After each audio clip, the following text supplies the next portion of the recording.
The Quiet Panic. You guys have been absolutely flooding my comments asking for more stories about abandoned places, and trust me, I get it. There's something about these forgotten locations that just gets under your skin. Well, after months of digging through submissions and doing my own research, I finally found 3 stories that'll make you think twice about ever stepping foot in an empty theater. It was supposed to be a simple urban exploration trip. My friend Marcus had been talking about this old theater downtown for weeks, saying how it was the perfect spot for photography. The Paramount had been closed since the early 2000s, sitting there like a monument to better times when people actually went to see live shows instead of binge-watching Netflix. We decided to check it out on a Saturday afternoon in late October. The weather was perfect for exploration, overcast but not raining, giving everything that eerie atmosphere we were hoping to capture on camera. Marcus brought his expensive DSLR setup while I just had my phone, figuring I'd mostly be there for moral support and maybe some decent Instagram shots. Getting inside was easier than we expected.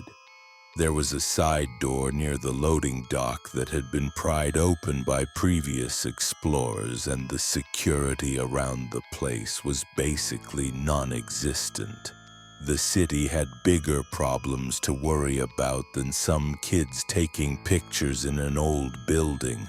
The moment we stepped inside, I could tell this place had serious history. The smell hit you first. That musty combination of old wood, dust, and something else I couldn't quite identify. Maybe it was just decades of performances soaking into the walls, or maybe it was something else entirely. Marcus immediately started setting up his tripod in the main lobby, going on about the natural lighting coming through the boarded-up windows. Meanwhile, I wandered around taking in all the details. The carpet was this deep red color that probably looked amazing back in the day, but now it was faded and torn in places. Old movie posters were still hanging on the walls, advertising films from the 1990s like they were still playing next week. What really caught my attention, though, were the doors leading into the main theater.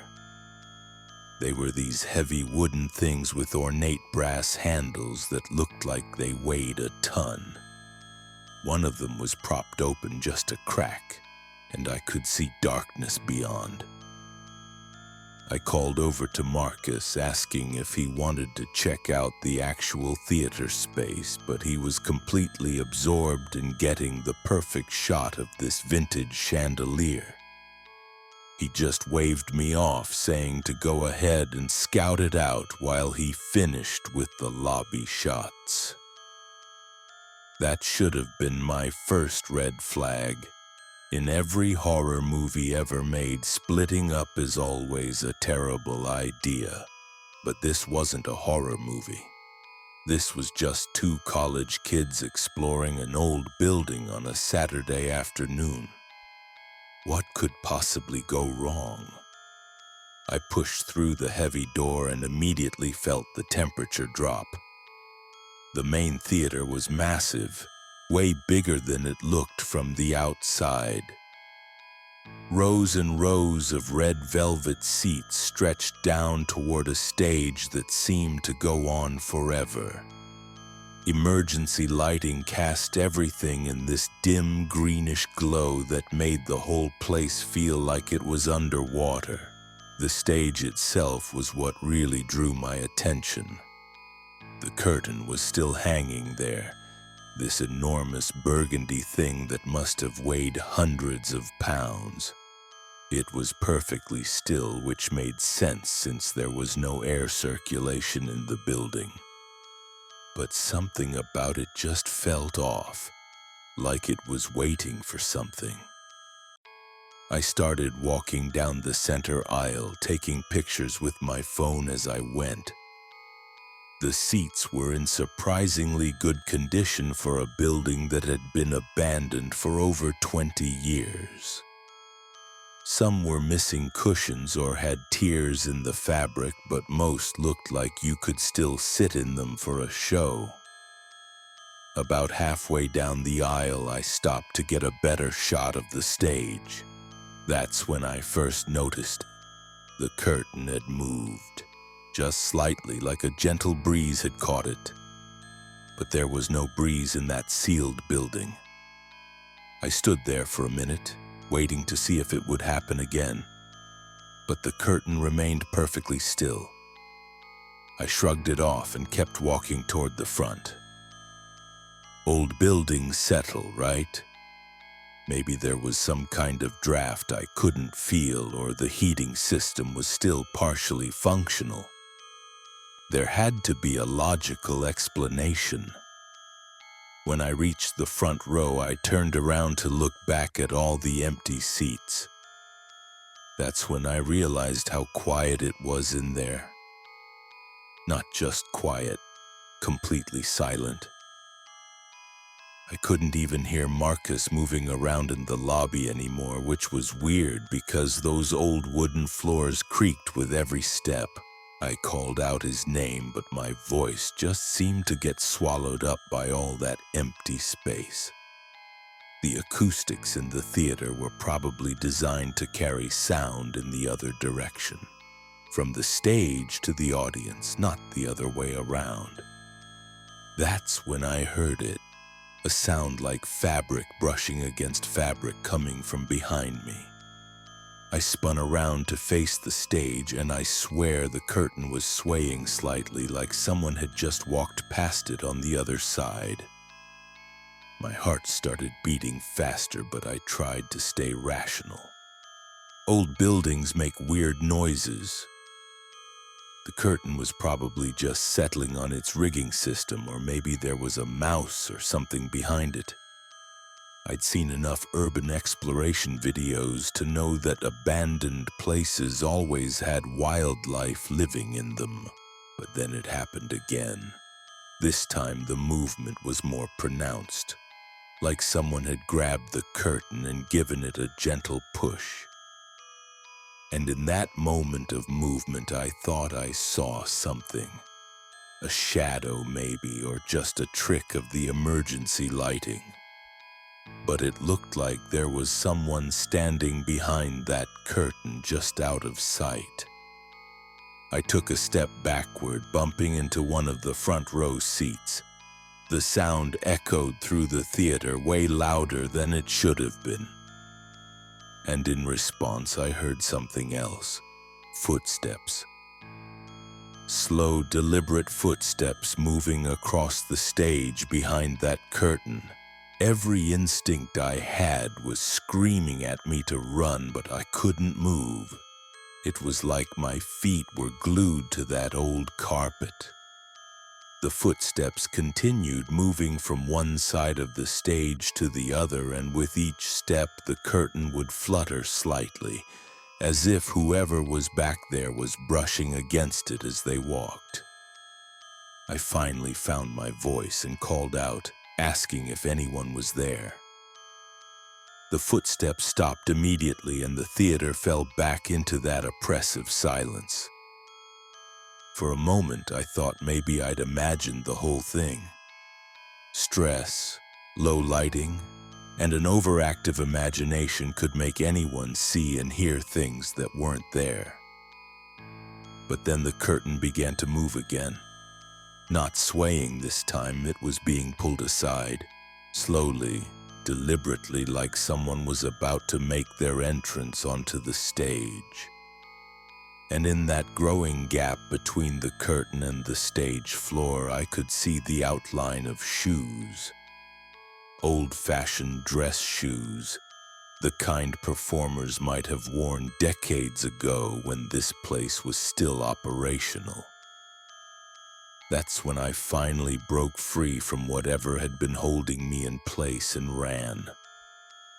I sprinted up that center aisle faster than I'd ever run in my life, not caring about the noise I was making or whether Marcus could hear me. All I wanted was to get out of that theater and back into the lobby where there was normal lighting and my friend with his camera. I burst through those heavy wooden doors so hard that one of them slammed against the wall behind it. Marcus looked up from his camera setup, startled by the noise and probably by the look on my face. He asked what was wrong, and I tried to explain what I'd just experienced. But as I was talking, I realized how crazy it all sounded. A moving curtain, footsteps on an empty stage, mysterious shoes. It was like something out of a bad ghost story. Marcus listened patiently, then suggested we both go back into the theater together to check it out. He had his camera ready and was excited about the possibility of capturing something paranormal. But there was no way I was going back in there, not even with backup. I told Marcus we needed to leave immediately, and something in my voice must have convinced him I wasn't joking around. He started packing up his equipment without asking any more questions, which honestly made me feel even worse. If Marcus thought the situation was serious enough to abandon a photo shoot, then maybe I wasn't losing my mind after all. As we were heading toward the exit, I made the mistake of looking back at those theater doors one more time. They were both closed now, even though I was certain I'd left at least one of them wide open when I came running out. Marcus noticed my stare and asked what I was looking at, but I just shook my head and kept walking. We made it outside without any other incidents, but I couldn't shake the feeling that something was watching us leave. Call it paranoia, but I swear I felt eyes on the back of my neck until we were completely off the property and back on the main street. Marcus tried to lighten the mood by joking about how we'd have a great story to tell people, but neither of us was really laughing. That night, I couldn't stop thinking about what I'd experienced in that theater. I kept replaying the moment when I saw those shoes beneath the curtain, trying to convince myself it had been a shadow or a piece of old equipment. But deep down, I knew what I'd seen, and it wasn't anything that belonged in an empty building. I decided to do some research on the Paramount Theater, figuring maybe there was some history that could explain what happened. What I found made my blood run cold. The theater had been the site of a tragic accident in 1987 during a production of Romeo and Juliet. An actor named David Thornfield had suffered a massive heart attack during the final scene and died right there on stage behind the very curtain I'd been staring at. According to the newspaper articles I found, Thornfield had been wearing period costume shoes, old-fashioned dress shoes that matched the ones I'd glimpsed in that gap beneath the curtain. The coincidence was too specific to ignore, and suddenly my rational explanations started falling apart. But the story gets worse. I'm a theater major now, studying at the same university Marcus and I attended when we explored the Paramount. Last month, I was researching historical venues for a paper when I discovered something that made me question everything I thought I knew about that day. My professor had mentioned that several local theaters were being considered for renovation projects, and she suggested I look into their backgrounds for my research. When I pulled up the city planning documents, I found something that shouldn't have been possible. The Paramount Theater had been completely demolished in 1999, not closed, not abandoned. demolished, torn down to make room for a parking lot that was never built due to funding issues. The lot has been sitting empty ever since, nothing but concrete foundation and weeds. I stared at those demolition records for hours, trying to make sense of what I was reading. Marcus and I had definitely been inside a building that day. We had photos, memories, physical evidence that we'd explored an intact theater. But according to official city records, that building hadn't existed for over 20 years by the time we visited it. I called Marcus immediately, even though it was past midnight. He answered on the first ring like he'd been expecting my call. Before I could even explain why I was calling, he said something that made my stomach drop. He told me he'd been having dreams about that theater every night since our visit. Not nightmares exactly, but vivid dreams where he was back in that lobby, setting up his camera equipment over and over again. And in every dream he could hear someone calling his name from inside the main theater. But he could never quite make out the words. When I told him about the demolition records, there was silence on the other end of the line for what felt like forever. Finally, he asked me to send him the documents, and we agreed to meet the next day to figure out what was going on. The next morning, we drove back to the location where we thought the theater had been. What we found was exactly what the city records had described. An empty lot with nothing but cracked concrete and overgrown weeds. There was no sign that a building had ever stood there. No foundation remnants. No debris. Just empty space. Marcus walked around the perimeter of the lot with his camera, taking pictures of absolutely nothing. Meanwhile, I stood in what would have been the center of the theater, trying to orient myself based on my memories. I was pretty sure I was standing right where those front row seats had been. The spot where I'd first heard the footsteps on the stage. That's when I noticed something that made my hands shake. There, half buried in the weeds near what would have been the stage area, was a single shoe. An old-fashioned dress shoe, black leather with a pointed toe, exactly like the ones I'd seen beneath that curtain. I called Marcus over and we both stared at that shoe for a long time without saying anything.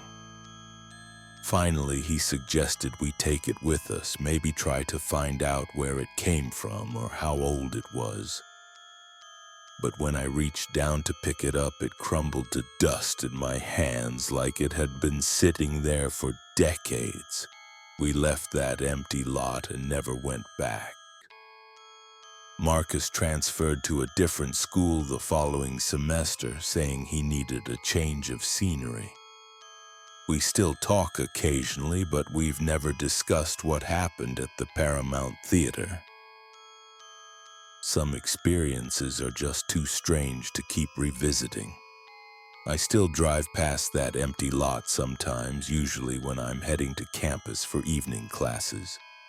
It looks exactly the same as it did that morning when we went back. Just concrete and weeds and nothing else. But sometimes when the lighting is just right and the shadows fall in a certain way, I swear I can see the outline of a building that isn't there. And on really quiet nights when I'm walking across campus alone, I sometimes hear the sound of applause echoing from somewhere far away. It's probably just the wind, or maybe it's coming from one of the other theaters in town.